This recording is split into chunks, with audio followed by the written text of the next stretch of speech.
It took me for a ride. This book took me for an absolute ride. I almost just said a really big spoiler, so I'm going to stop. Six of Crows. Hi everyone, it's Carrie, and this video is dedicated to Enemy of the State #1, Jennifer Lynn Barnes. And you might be thinking, what has she done wrong? Let me tell you. Her crimes include, #1, writing a book that I wanted to write myself, which is the worst crime ever. But the most heinous of all is she wrote a fantastic first book. Made me believe that that was going to be a duology. And that second book just came out. I read it pretty much the day that it did come out, and let's go watch an instant replay. Wow, I am so excited to read the second and final book in the Inheritance Games duology. That was not a satisfying ending. I'm going to have to look this up on the internet. Cool. Cool. Okay. That's fine. Yeah, cool. Fine. Enough of that. But really, was I the only person that thought that the Inheritance Games was going to be a duology? I specifically remember that being a thing. That's not a spoiler.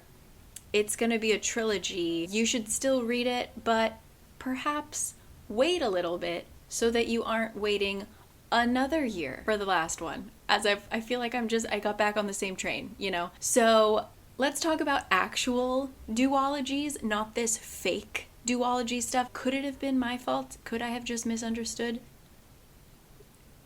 Yes, but we're still gonna blame Jennifer because I want to, and this is my channel. Talking about duologies, I actually have grown to really love them. I didn't know that they were really a thing until I read Six of Crows, I think was the first duology that I read. What I really love about duologies is that oftentimes standalones can be a little rushed because you are working with less book space, I suppose. But with a duology, the author is able to throw in so many more twists and turns. You're able to go a little bit deeper into the characters. Like, you just have more room to do things with.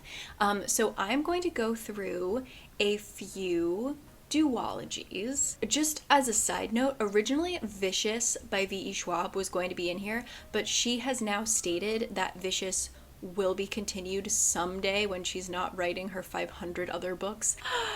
If you're wondering why my hair is different, man, I say one potentially controversial thing about Six of Crows and my camera just shuts off. I recorded half of this video and half of it just came out black. I was talking to you about Vicious. Continuity be damned. I'm going to have my hair up. I'm so sorry. V.E. Schwab said that she is continuing Vicious. It is no longer a duology. The same thing has occurred with Six of Crows, and I'm going to talk about that more at the end when I'm talking about Six of Crows. Yeah, Six of Crows is potentially no longer in the duology category either, which is just messing with my life, guys. Stop telling me things are duologies and then taking it back. But we're going to jump into actual duologies that are not lying to us.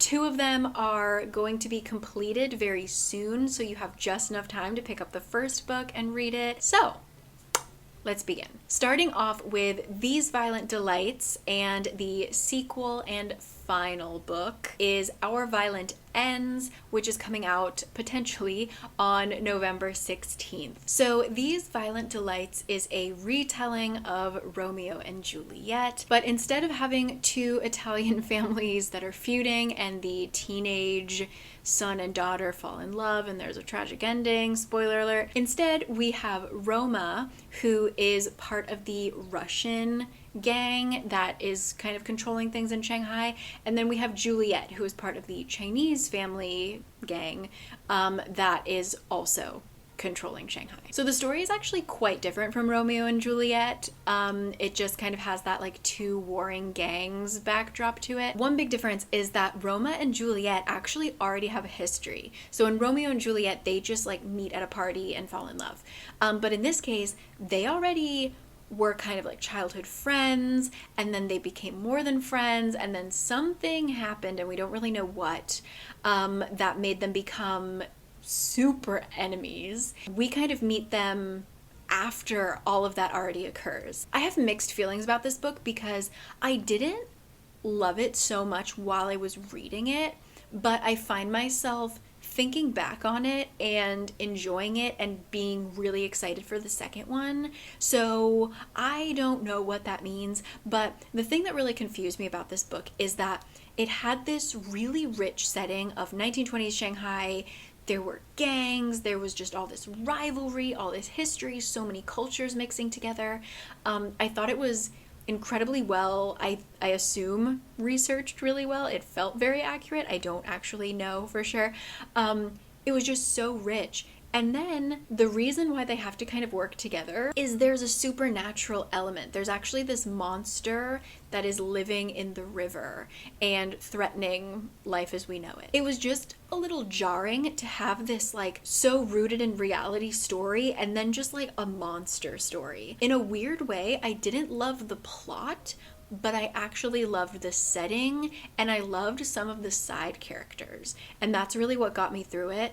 I'm excited for the second one. As I said, like the more that I think about it, the more that I'm excited about it. But this wasn't the easiest book to get into. I thought that the ending of the first book was actually a wonderful twist, and it was a very interesting take on the Shakespearean end. Like honestly, the last scene really saved the entire book for me, and I think that's why I'm so excited for the second one, if that makes sense. And that is These Violent Delights, Our Violent Ends, coming out November 16th.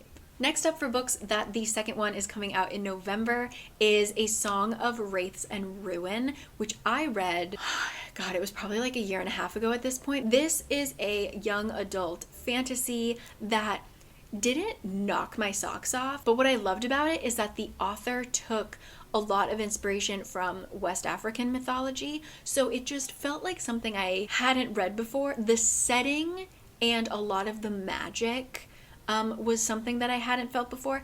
The actual plot didn't feel super fresh, but at the same time, I loved the characters. I felt like they were very realistic people. And overall, I'm excited for the second one, A Psalm of Storms and Silence, I believe. And that is coming out on November 2nd. And the reason why I'm excited for the sequel is because Rosie actually pushed it back. This was supposed to come out a lot earlier, and she basically said she was not satisfied with it and she really wanted to work on it more. And so I'm very excited to see her growth as an author and see what she does with the story, because it definitely leaves you on a cliffhanger, but it follows Karina and Malik. This is a book that switches POVs a lot. Malik is basically a refugee. He and his two sisters had to leave his village and they come to kind of the capital city in hopes of finding work, food, shelter, a way to survive. Very early on, tragedy strikes and Malik finds himself in a position where he has to basically commit murder in order to save the person that he loves. That involves him enrolling in this kind of like carnival that the capital city is having at the time, where it's sort of like this competition, not like the Hunger Games, but it's definitely this weird kind of magical competition thing that goes on. Malik needs to win and also needs to kill someone,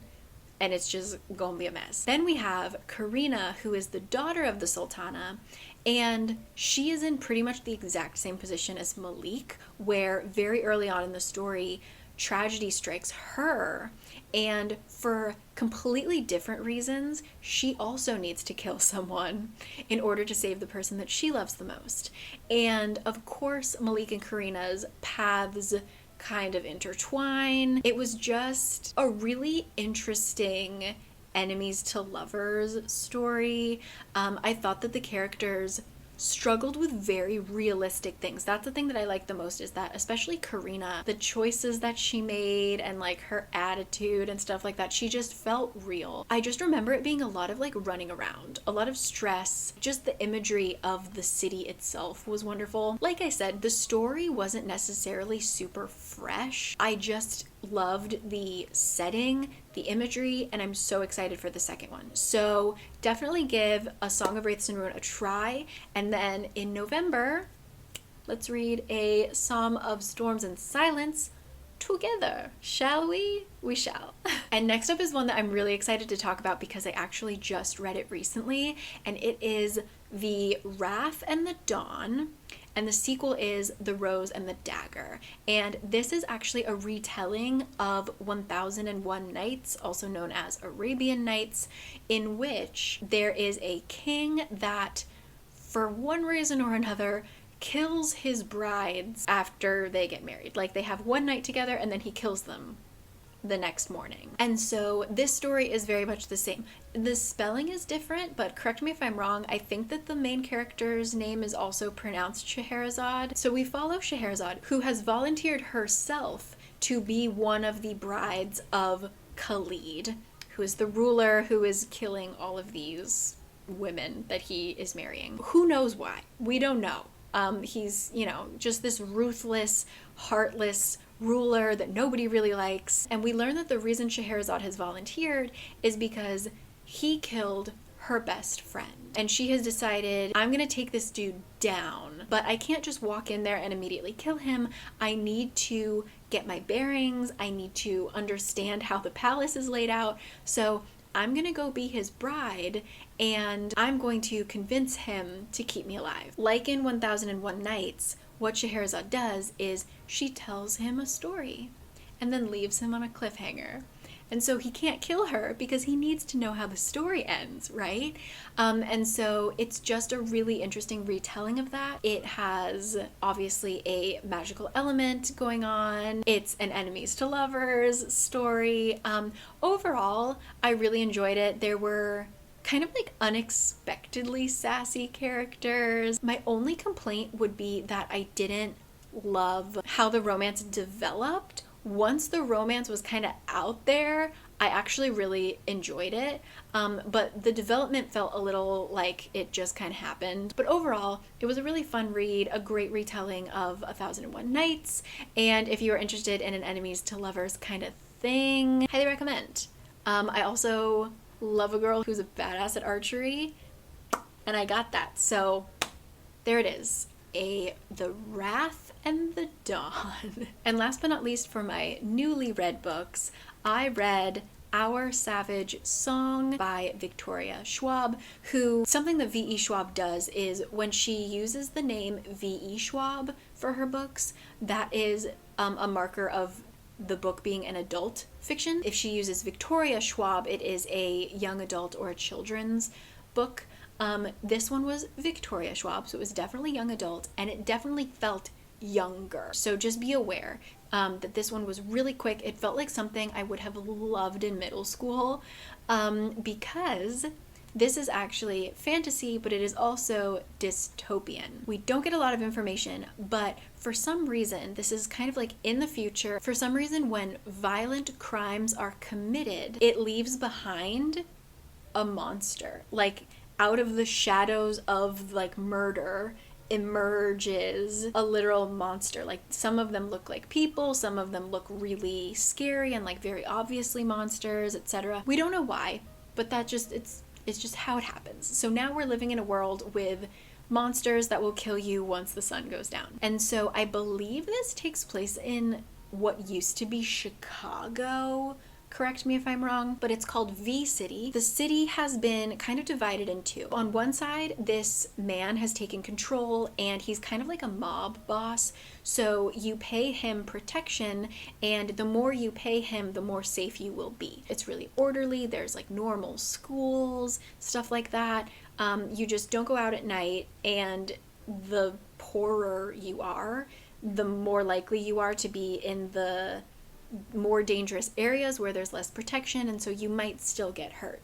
But overall, very orderly, very safe. Feels kind of like you're working with the mob, but if the trains run on time. On the other side, it is kind of a mess. People are getting killed, but at the same time, people are more free. Basically, you get the feeling that like mob boss dude is not great and kind of like a dictator and power hungry, and the other people are more like, we want freedom, we care about civil liberties, kind of thing. So our main characters, we have Kate, who is from the safe side of the city. I can't tell you much more about her because it would be a spoiler.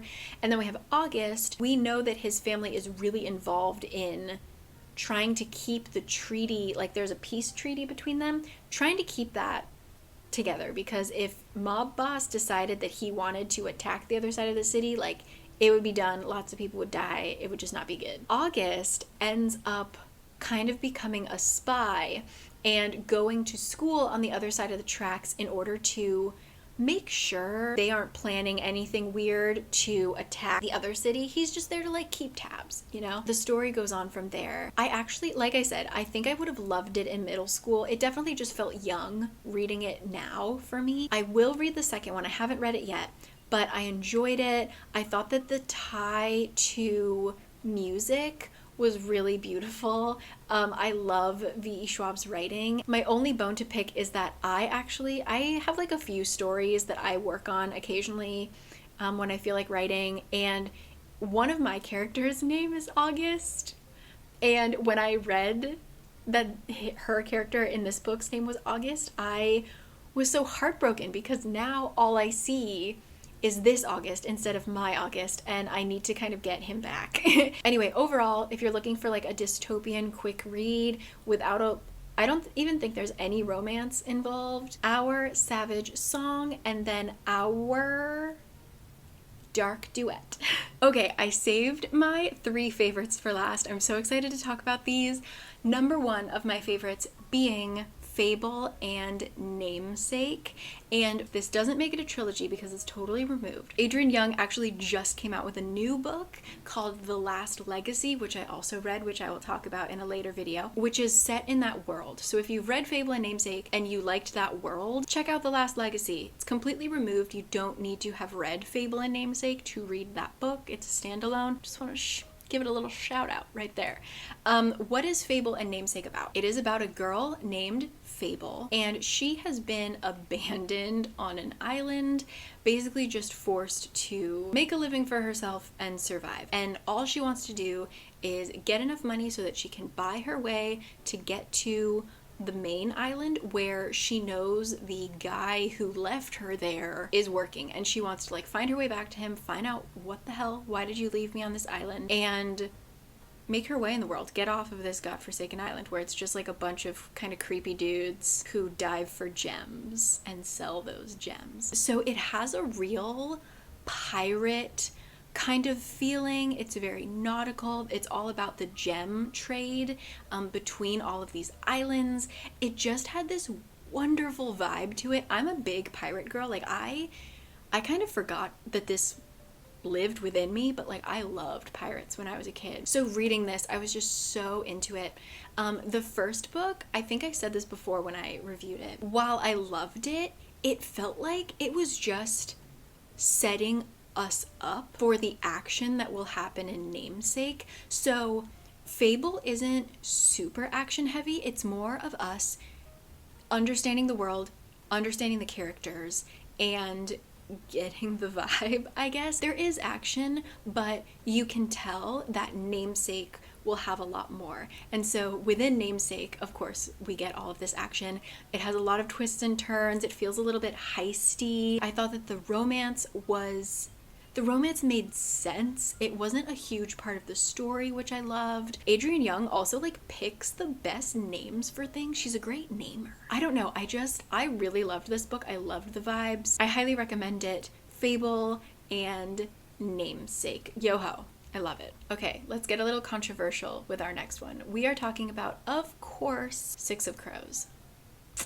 As I said in the beginning, I did not include Vicious in here because V.E. Schwab announced that she would be continuing the duology and making it into at least a trilogy. Leigh Bardugo kind of did the same thing. She basically said that if we want it, she will write it, and she has tentatively put a third Six of Crows on the table. So is this a duology?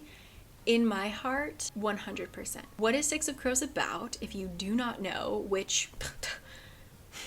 please read it. Six of Crows follows these 6 misfits, shall we say, a gaggle of interesting characters who are given this job. They're all like low-key kind of criminals, and they are given this job to steal something from an impenetrable place. And if they do it, they will get a life-changing amount of money, and they each have a different reason for this money. They do the heist thing. In the second book, there's kind of another heist thing, but it's a more heartbreaking heist thing. There is fantasy, there is friendship, there is romance, there is heist, there is... this was a book that is the reason why I started my booktube channel. I really love this. Do I want a third one? Absolutely not. I do not want it to continue. I have a tiny bit of a spoiler for the King of Scars duology. Oh my god, I didn't add that duology in there. Okay, we're going to talk about that.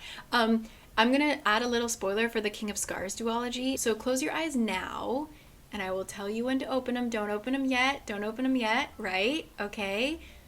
Now you can open your eyes. I don't need more. I thought it ended so perfectly. I thought she tied things up so well. It was a perfect duology. The character growth, their arcs, everything just fit so perfectly together. And if she were to do a Six of Crows 3 far in the future, I just don't want it. I don't want it. I think some things are perfect and best left in their perfection. As much as I would love to read anything that Lee writes, I really don't want her to make a third one. Will I read it if she writes it? Yes. Will I probably like it? Yes.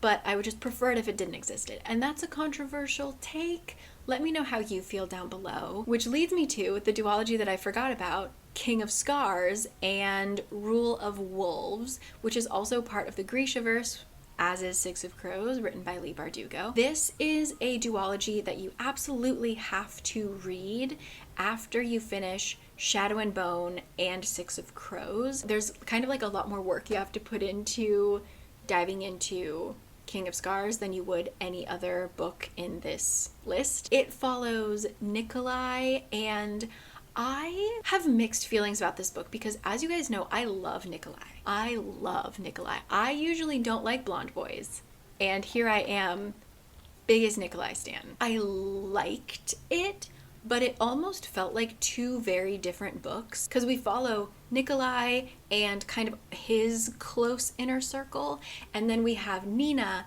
and everything that she's doing, and they don't cross paths very often in the duology. Whereas Six of Crows, everyone is so intertwined all the time.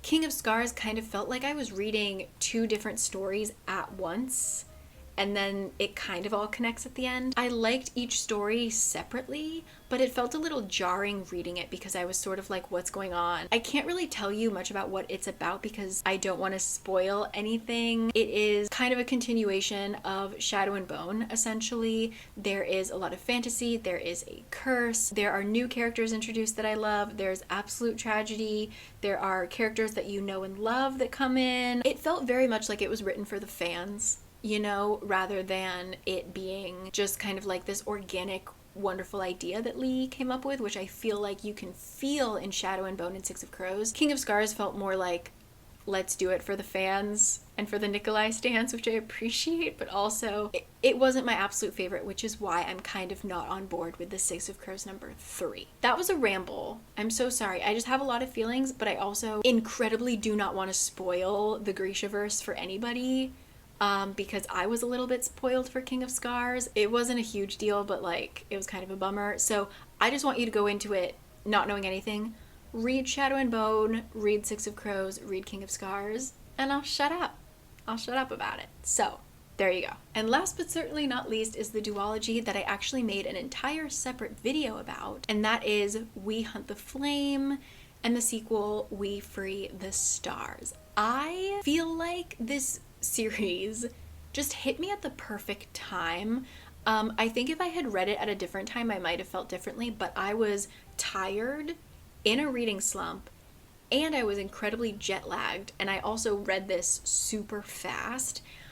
So the emotions just kind of pummeled me, and it took me for a ride. This book took me for an absolute ride. We Hunt the Flame follows Zafira, who has been disguising herself as a male hunter so that she is able to provide for her village, because there used to be magic in this world and the magic is gone, and in its wake it has left all different parts of the kingdom in really weird environments. Like her hometown used to be like, it's a desert, so it used to be like sand, and now it is snow.